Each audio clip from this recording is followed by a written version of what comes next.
దండించకుండా వాటిని చదివిస్తా ఉంది. మనుషులను తెలివి నేర్పించి వాడు దండించకుండా వాక్యం చదువుతా ఉంది. దేవుడు దండించే వాళ్ళని వాక్యం చెప్తా ఉంది. చాలా సార్లు మనము దేవుడు ప్రేమిస్తాడు ప్రేమిస్తాడు ప్రేమిస్తాడు ఇదే మాటలు మనం వింటా ఉంటారు. కానీ ఒక మాటను కూడా మనం జ్ఞాపకం చేసుకునే వారైనా ఉండాలి. దేవుడు మనం దండిస్తాడు, మనం చేసిన దానిని బట్టి దేవుడు మనం దండిస్తాడనే మాటను మనము జ్ఞాపకం చేసుకుంటా ఉండాలి. ఆయనకి ఇష్టమైన జీవితాన్ని మనం కలిగి ఉండేవారైనా ఉన్నామా? వాక్యం చెప్తా ఉంది కదా, బుద్ధి తిన్నారా మీరు ఎప్పుడు బుద్ధిమంతులు అవుతారని వాక్యం చదివిస్తా ఉంది. ఇంకా దేవుడి దగ్గర బుద్ధి లేని వారిగా దేవుడికి ఇష్టం లేని స్థితిలో దేవుడికి ఇష్టం లేని పరిస్థితుల్లో దేవుడిని దుఃఖపెట్టేవారిగా దేవుడిని బాధ పెట్టేవారిగా దేవుడిని అవమానపరిచే వారిగా మన జీవితాలు ఉంటా ఉన్నాయేమో. అయ్యా నేను బుద్ధిహీనురాలుగా బుద్ధిహీనుడిగా నేను ప్రవర్తిస్తున్నానయ్యా, నన్ను క్షమించవాలని చెప్పామా? ఎప్పుడైనా నన్ను క్షమించయ్యా, నన్ను సరిచేయ్యా, అయ్యా నన్ను సరిచేయని ప్రభా, నేను ఎన్నటి పరిపూర్ణంగా దాడి కోసం నేను దుఃఖపెట్టడానికి నేను ఉండకుండా నన్ను క్షమించయ్యా.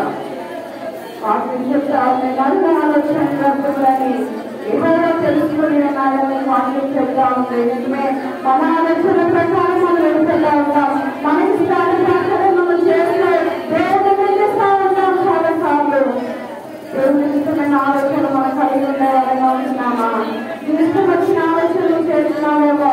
మాకంతా ఉంటున్నది వాక్యము, ఈ ఆలోచన వ్యర్థము, ఈ ఆలోచన కాదు, నా ఆలోచన ప్రకారం మనం వాక్యం చదివిస్తాము కదా.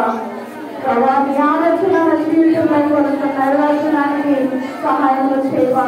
నీ చిత్తానుసారంగా నిలవడానికి నాకు సహాయం చేయవా? అయ్యా నేను పెట్టే పరిస్థితి నా జీవితంలో ఉండనివ్వద్దయ్యా, అయ్యా నేను బాధ పెట్టేదానిగా నేను ఉండనివ్వద్దయ్యా. తండ్రి 4 పట్టణంలో ఉన్నా నీ కృపతో నన్ను సరిచేయండి, నన్ను సరిచేయండి ప్రభా. ఈరోజు నేను ఎంతకాలం అయితే ఉంటున్నాను అంతకాలమే నేను సంతోషపెట్టే జీవితం నాకు దయచేయాలి. రోడ్డు తెచ్చి ప్రార్థన చేద్దామమ్మా. అమ్మ చిన్న మమ్మల్ని అందరూ కూడా నేర్చుకోండి. మనలో ఉన్న సమయం కాదు, మన చేతులు పైకెత్తి చెల్లిస్తున్నానయ్యా. అందరూ చేతులు పైకెత్తున్నాం, అందరూ చేతులు పైకెత్తున్నారు. చాలా మంది చేతులు పైకెత్తున్నారు. చేతులు పైకెత్తు. దేవుడు మీకు పండించిన చేతుల్ని దేవుడు వైపు సాంప్రదాయాలు నిలబడలేదా? రోడ్డు తిరగడానికి నిలబడలేదా? వాక్యం చెప్తాము నీకు. దేవుడు చేతులు ఇచ్చినాడు, చేతులు పైకెత్తలేకపోతున్నాను. దేవుడు నేర్చుకోడు, నాకు సగం దేవుడికి కొద్దిగా తాకిపులు క్షమించలేకపోతా ఉన్నారా? ఆయన చేతుల మీదను బట్టి, ఆయన చేసిన ఉపకారాలను బట్టి ఈ సమయంలో దేవుడు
ఎప్పుడే మీ పేరును ప్రకటించడం మాకు నేర్పించండి. నేను కొనసాగటం మాకు నేర్పించండి. అయా కొన్ని రోజులు మంచిగా కొన్ని రోజులు పడిపోతే కాదయ్యా, నా మరణాంతం వరకు నీ కొరకు నేను బ్రతకలో నాకు నేర్పించేయాలి చెప్తాను. మళ్ళీ ఏ మనుషులమ్మా ఏ మహిళ ఉన్నది మనకి మంచి వారము మనము ఎందుకు పనికిరాని వంటి వారము, మట్టికి ఏ విలువ ఉండదు కదా. మట్టిగా ఉన్న నేను దేవుడు మహిమగా మార్చిన దేవుడు కదా. నేను చూసుకుని మనం గర్వంగా ఉంటాం, నేను చూసుకుని నిలవకపోతా ఉంటాం, నేను చూసుకుని దేవుడు పక్కన పెట్టేవారిగా ఉంటాం. ఒక్క విషయాన్ని ఆలోచించు, నువ్వు మట్టివే, ఎందుకు పనికిరాని వంటివి. నువ్వు మనం మట్టిలో కలిసిపోయే దేహాన్ని బట్టి మనం గర్వపోతా ఉంటామేమో. జాగ్రత్త.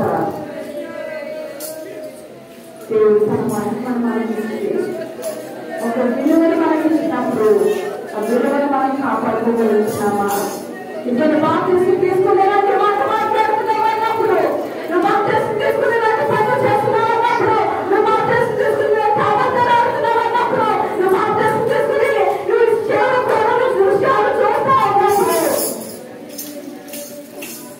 దేవుడు చూసినట్టు మర్చిపోతున్నావా? దేవుడి కాల సమయంలో ఒక్కసారి పరిశీలన చేసుకో.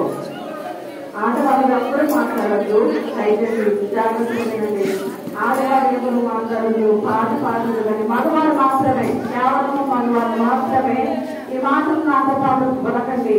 కోసన్న వస్తున్న యోగ రాజుకే, కోసన్న వస్తున్న రాగన్న రావాలకే కేవలం మగవారు మాత్రమే. దయచేసి మరలా చెప్తున్నాను, ఆడవాళ్ళు దయచేసి మాట్లాడద్దు, మగవారు మాత్రమే దేవుని ఆరాధన చేద్దాం. హృదయపూర్వకంగా అందరూ మగవాళ్ళందరూ చేతులు పైకెత్తండి, హృదయపూర్వకంగా దేవుని ఆరాధన చేద్దాం.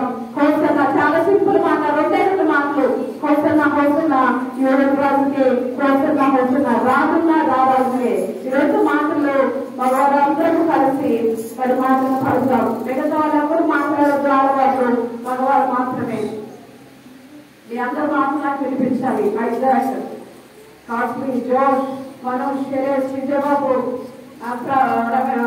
రాంబాబు, తొమ్మిది వెనకాల ఉన్న వాళ్ళందరూ కూడా అందరూ కలిసి దేవుడిని స్తుతిద్దాం.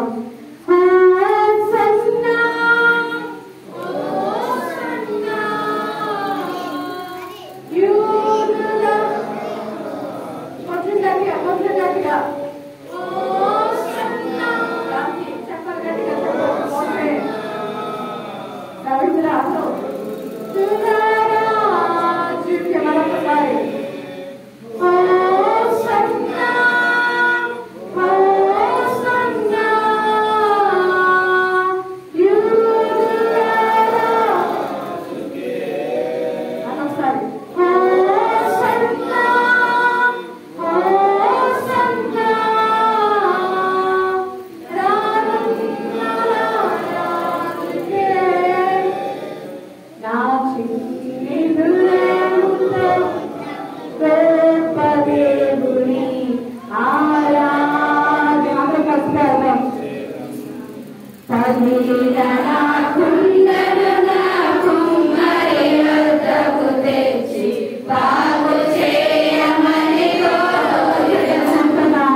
దయచేసి బాధ్యతలు మమ్మల్ని దయచేయమని వాక్యంలో వస్తే మీరు మాట్లాడమని యేసు నామములో అడిగి వేడుకుంటున్నాను పరమ తండ్రి. ఆమేన్. అక్కడ కూర్చున్నామా?